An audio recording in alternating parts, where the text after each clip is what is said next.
время самоизоляции компьютерные игры стали просто спасением. Вреда геймеров прибыло. А если вы здесь недавно, то я познакомлю вас с этой культурой.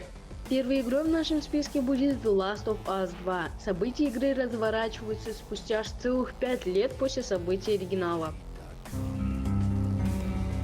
Вторая игра — это Cyberpunk 2077. Игра является продолжением настольной игры Cyberpunk 2020. Действия будут проходить спустя 57 лет в большом городе Найт-Сити, расположенном в штате Калифорния.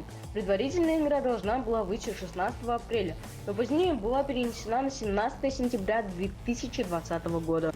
Третья же игра — это Little Nightmares 2. Предстоящая приключенческая игра. Вместе с девочкой-проводницей по имени Шестая Мона отправляется на поиски темных тайн башни. Игры — это, конечно, хорошо, но вы наверняка слышали такую поговорку, как «делу время, а потехе час».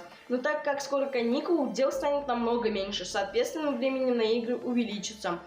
Теперь вы узнали новые игры 2020 года. С вами был Ямудинов Нияз, специально для Горы Новостей.